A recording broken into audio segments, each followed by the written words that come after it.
내년 총선의 예비 후보 등록이 예정대로 오늘부터 시작됐지만 아직도 선거구 획정안은 마련되지 않았습니다.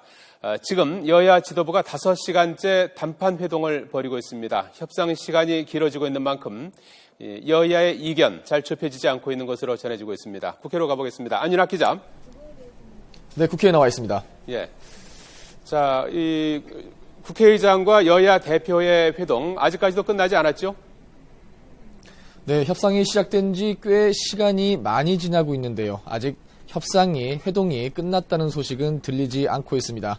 정의화 의장은 본격적인 회동에 앞서 오늘만큼은 문을 걸어 잠가서라도 결론을 내렸으면 하는 게 솔직한 심정이다. 이렇게 이야기했는데요. 당초 오늘 여야 합의로 본회의를 열어 선거구 획정안을 처리키로 했던 만큼 오늘 회동은 마라톤 협상으로 이어지는 분위기입니다. 현재까지는 그러나 절충점 찾기가 어렵지 않겠느냐는 분석입니다. 여야는 농어촌 지역 보호를 위해 지역구를 7석 늘리고 비례대표를 그만큼 줄이는 데에는 어느 정도 공감대를 이뤘습니다. 하지만 새정치연합은 비례성 확보를 위해 정당 득표율의 40%만큼 의석수를 보장해주는 이른바 이병석 중재안인 연동형 비례제를 주장하고 있고, 새누리당은 야당에만 유리한 대통령제 하에서는 없던 제도라며 반대하고 있습니다. 여야는 이 부분을 놓고 공개 발언에서부터 신경전을 벌였는데요. 잠시 들어보시겠습니다. 새누리당은 처음의 입장에서 지금 한 걸음도 지금 움직이지 않고 있고, 그것이 지금까지 선거구 획정이 안 되고 있는 이유거든요. 어떤 게임의 규칙, 선거의 규칙을 정하는 데 있어서는 양보보다도 공정성이 훨씬 더 중요한 가치다. 이렇게 양보를 너무 안 한다. 이렇게 받아주시지 않았으면 좋겠습니다. 정 의장과 야당 지도부 사이에서는 선거구 획정이 지연되는 이유를 놓고 신경전을 벌이기도 했습니다. 정 의장이 안철수 의원의 탈당으로 인한 야당 내홍 사태를 지목하자 야당 지도부가 당 내부 문제로 협상을 한 번도 피한 적은 없다며 정면으로 반박했습니다. 공개 발언 이어서 들어보시겠습니다.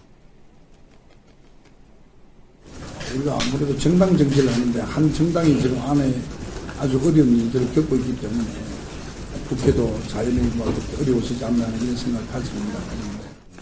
그 의장님 말씀을 좀 취소해 주셔야 됩니다. 취소합니다. 이처럼 협상 시작부터 팽팽한 긴장감이 흘렀습니다. 자, 안윤학 기자. 이 사실상 분당의 길로 접어든 야당 상황도 자세히 전해 주시죠. 네, 이제는 무소속이 된 안철수 의원은 첫 지방 일정으로 고향인 부산을 찾았습니다.